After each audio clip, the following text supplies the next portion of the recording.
అధ్యక్ష,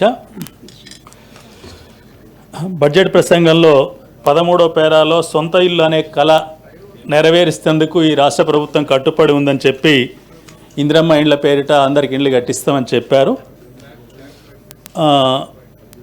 దాదాపు సంవత్సరంన్నర నుంచి కొన్ని 2 సంవత్సరాల నుంచి తెలంగాణ రాష్ట్రంలోని 20 జిల్లాలలో ఇళ్ల స్థలాలు లేని ఇండ్లు లేని పేదలు ప్రభుత్వ స్థలాలను గుర్తించి అక్కడ గుడిసెలు వేసుకొని నివాసం ఉంటున్నారు.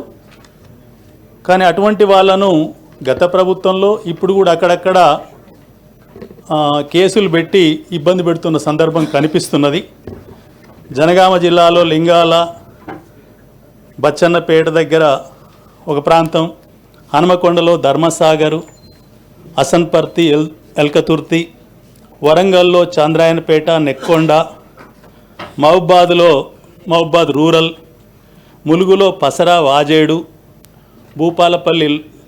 భూపాలపల్లి పక్కనే, కొత్తగూడెంలో సుజాతనగర్, ఇల్లందు, సూర్యాపేటలో తిరుమలగిరి, నడిగూడెం, సూర్యాపేట రూరల్, ఆలేరు, యాదాద్రి భువనగిరిలో ఆలేరు టౌన్, ఇటువంటి ప్రాంతాలలో గుడిసెలేసుకు ప్రభుత్వ స్థలాలే. వాస్తవంగా అవి గతంలో కొంతమంది పెత్తందారులు ఆక్రమించుకుంటే వీళ్ళు ఆక్రమించుకొని గుడిసెలేసుకోరు.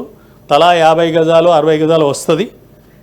కాబట్టి ఆ స్థలాలని వెంటనే ప్రభుత్వం సర్వే చేయించి అక్కడెవరైనా ఇండ్లుండి కూడా వేసుకుంటే వాళ్ళకే ఇవ్వనవసరం లేదు. నా ఉద్దేశంలో నిజంగా ఎవరైతే లబ్ధిదారులు ఉంటారో ఆ ఇల్లు లేని వాళ్ళకి ఆ స్థలాలు కేటాయించి ఏదైతే బడ్జెట్లో పేర్కొన్నట్టుగా ఇందిరమ్మ ఇండ్లు షెడ్యూల్ క్యాస్ట్, షెడ్యూల్ ట్రైబ్ అయితేనేమో 6 లక్షలు, మిగతా వాళ్ళకైతే 5 లక్షల చొప్పున ఇచ్చి ఇండ్లు పూర్తి చేయించుకోవాలని, ఏవైతే ఈ స్థల ఆక్రమణ కొరకే అంటే చిన్న స్థలం ఆక్రమించుకుంటే కేసులు పెట్టారు కాబట్టి ఇది రాజ్యాంగబద్ధంగా కూడా కేసు పెట్టాల్సిన అవసరం లేదు.